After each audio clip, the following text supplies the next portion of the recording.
Closed doors, I'm a fool for your love.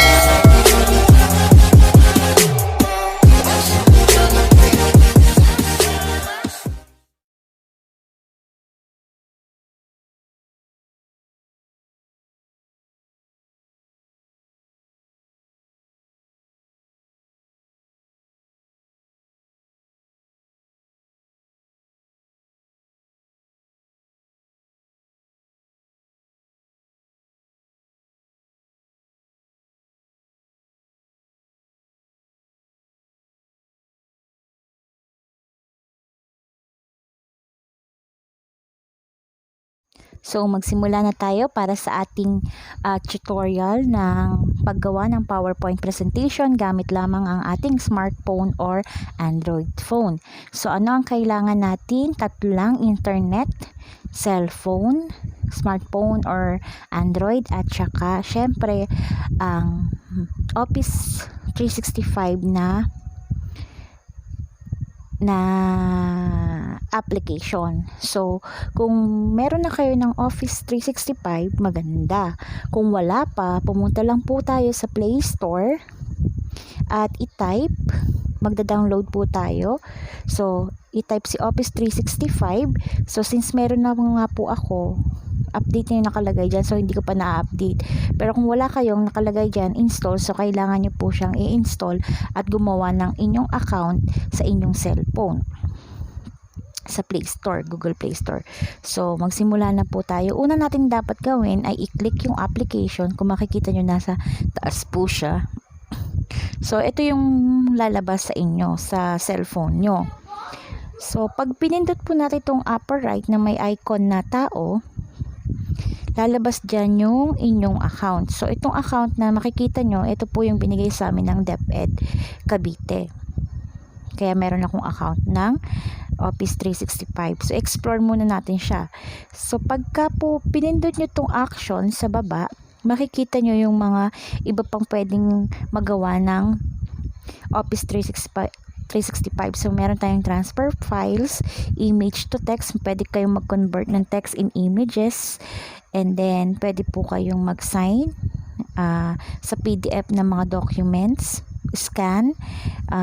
Yung pictures nyo, pwede nyo siyang i-transfer to PDF format, document, and yung PDF, pwede nyo po siyang i-transfer to Words. At yan, meron pa po, ayan, madami pa yan.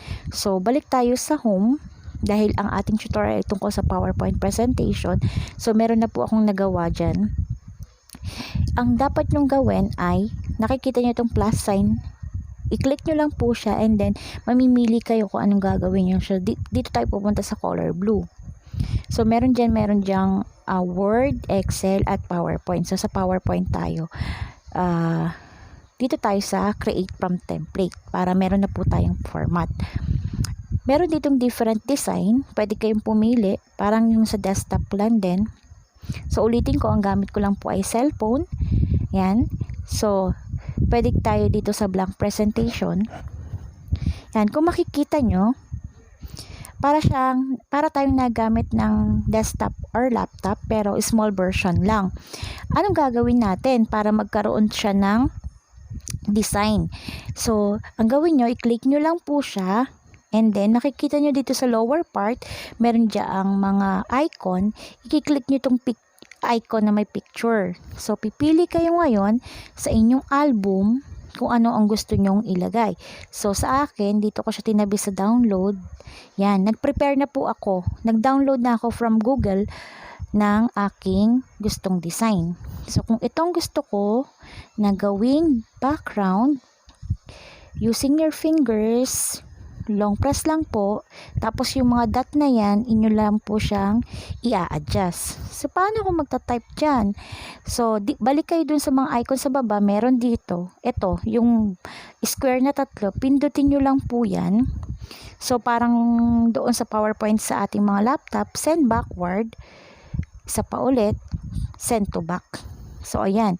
And then, nakalagay dyan, double tap. Halimbawa, ang title natin ay How to make PowerPoint presentation. presentation in Office 365. So, ayan na. Gusto nyo tanggalin yung nasa ilalim, tap nyo lang po, may lalabas na icon, cut. Okay, ang problema hindi siya masyadong kita, tsaka parang mas maliit. Pag tingnan nyo, pag minove nyo po yung dot, yan, ganyan po yung nangyayari. So, kung wala gusto mong palitan ang kulay ng font color. So, baba lang ulit kayo dito. Makikita nyo dito may red. Gusto nyo siyang palitan, gusto nyo siyang gawing white. Ganyan po yung mangyayari. Kung gusto nyo siyang i-bold, ayan, gusto naka-italicize or naka-underline. Ayaw ka naka-underline, i-click nyo lang po siya ulit. Kung mapapansin nyo, bumabalik. Pero i-bold natin siya para mas kita. Parang gusto ko ng mas malaki. Nakikita nyo tong arrow pataas. I-click nyo lang po siya dyan. Pag gusto nyo mas malaki, eto. So, pwede nyo siyang pindutin. Oops, ano nangyari? Ganyan lang po. I-adjust nyo lang ulit. Yan. O, diba? Gusto ko ng ibang font style. So, click nyo lang po yon. Mamila kayo from this list, diba? So, para din kayong nagamit ng laptop. Pero, kailangan po muna i-highlight muna natin siya. Long press. Kailangan po. Long press. Yan. Pag nakita nyo na yung arrow na yan, ilo-long press nyo na po siya para lumabas yung icon. And then, pili kayo ng inyong font style. Yan. Back tayo. Yan. Okay. So, yan na siya. Okay na. Meron na kayong title. So, anong gagawin natin next? Kung wari gusto nyo siyang dagdagan ng slides. So, itong icon dito, yung plus sign, click nyo lang po siya. Meron na kayong another slide. Halimbawa, maglalagay naman kayo ng text. Halimbawa, what is Microsoft Office 365? So, dahil po ang aking cellphone ay naka-multitask, mas maigay na yung mga cellphone nyo ay yung settings niya ay kaya niya mag-multitask. Kagaya po nito, dahil hahanapin ko siya sa Google, pwede kong i-click yung icon sa baba, yung tatlong bar na yan, naka-horizontal. Pwede akong pumunta ng Google. Pag pumunta ako ng Google, isi-search ko lang Office 365. So, from there, from this one, pwede po akong maghanap ng meaning ng Office 365. Hanap tayo. I-click nyo lang siyang ganyan. And then, hanap kayo. Kung wari lang po ha, nahanap nyo na siya, ganyan. Pwede nyo siyang i-copy. And then, pindutin ulit natin yung icon. Babalik lang ako dito. Ito na yung aking gagawin. And then, ipipaste ko po siya dyan. Ayun na yung iyong ni-research. Kung wari lang po, yan yung meaning ng Microsoft Office 365. Pinapakita ko lang sa inyo. So, ganun lang po siya kadali. Okay. So, halimbawa, gusto nyo pa ulit mag-add ng isang title pero hindi na sa Google kasi isinave nyo siya sa inyong notes sa inyong cellphone. Pwede rin po. Tanggalin ko lang to. Yan. Since may black note ako, dito ko sinave, i-click ko lang din po siya. Lumabas na. Ito kung wari yung topic. Yan. Ika-copy nyo lang ulit yan. Copy.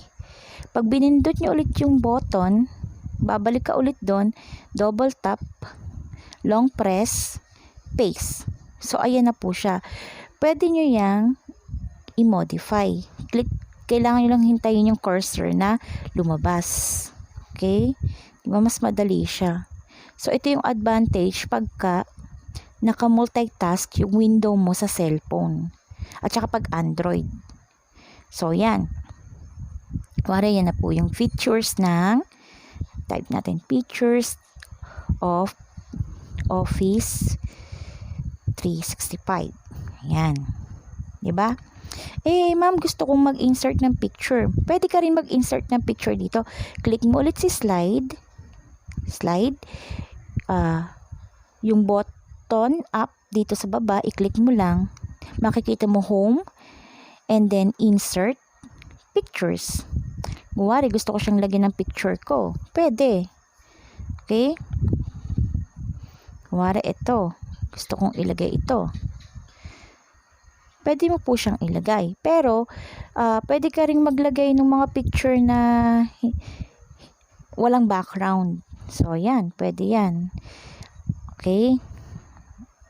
Halimbawa, gusto mo siyang lagyan ng effect. I-click mo lang siya. Lalabas po yan dyan. Style. Halimbawa, gusto mo ng bilog. Parang talagang nagamit ka ng laptop. Kunwari, ganyan. Okay. Mag-i-insert pa tayo kunwari ng isa pang icon dito. So, pwede din po pa, di ba, isa yung paraan, ito, doon sa insert, pwede rin naman direct dito sa picture. So, halimbawa, ang gusto mo ay itong icon na to, click mo lang siya, done. Yan, may icon ka na ng PowerPoint ng Office 365. Diba? Okay, kunwari, tapos na yung ating presentation. Ba't wala siyang yung transition?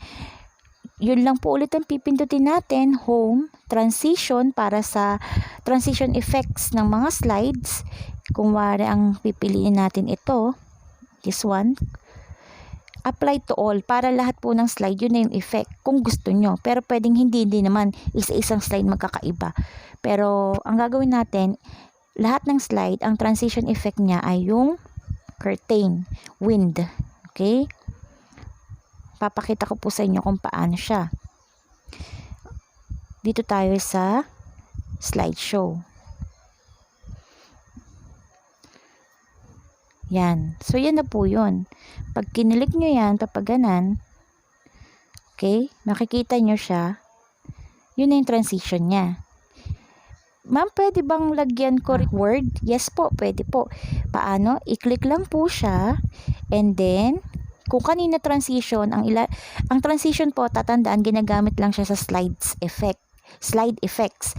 Pagka naman gusto mo ng may effect yung mga clip arts, mga text na inilagay mo, animation ka pupunta.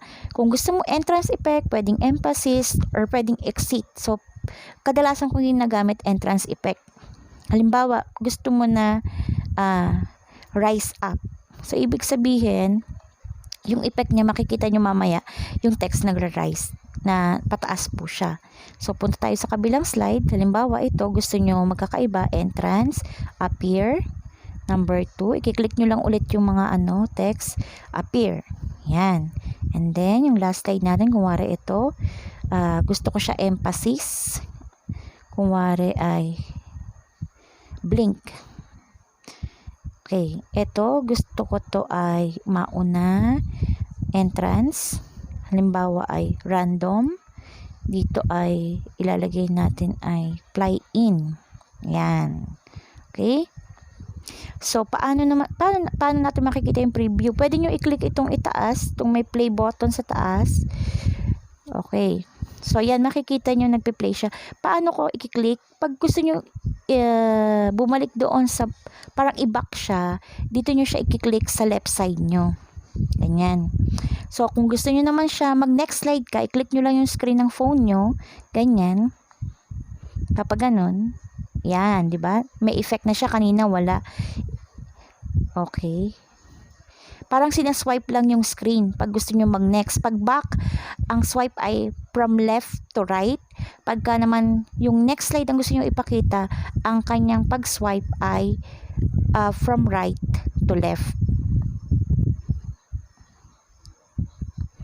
Pero pag gusto nyo lang po ipakita yung mga text, i-click nyo lang siya. Yung parang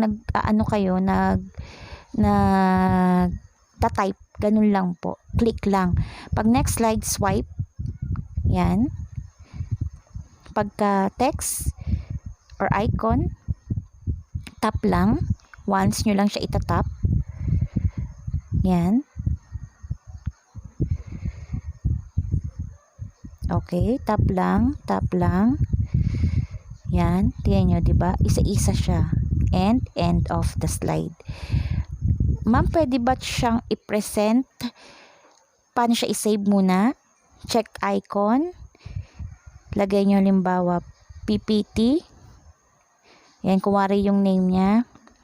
And then, click done sa phone nyo. And then, back. Nagsisave na po siya. Pwede siya pwede siya mag-store sa cloud nyo, pwede sa phone. So, ayan. Pag na-save nyo na po siya, pwede nyo siyang i-save sa cloud, sa inyong Google Drive, and pwede rin naman sa phone. So, ano yung advantage ng paggamit ng Office 365 sa inyong smartphone? So, yung advantage niya, halimbawa, kahit nasaan po kayong lugar, basta may internet kayo at enough yung life ng inyong battery, pwede kang gumawa ng iyong presentation. Lalo't lalo na kung urgent ito at hindi mo dala ang laptop mo. Pwede ko po ba siya i-present sa Google Classroom? Yes po, pwede po. Kung meron po kayong online class or kailangan nyo mag-present, kung ikaw ay estudyante at magpe-present ka sa online class, pwede to gamitin. Kasi, ang gagawin mo lang is mag-share screen ka gamit ang iyong phone, and dapat beforehand, i-open mo na si application, and then mag-a-appear din po siya sa classroom nyo. Makikita siya ng mga classmate mo. So, napaka-handy nito at hindi mo na kailangan lagi magbitbit ng iyong laptop. Salamat sa panonood. Sana ay may natutunan kayo sa video tutorial na ito para mapagaan ang inyong trabaho, teacher ka man or estudyante.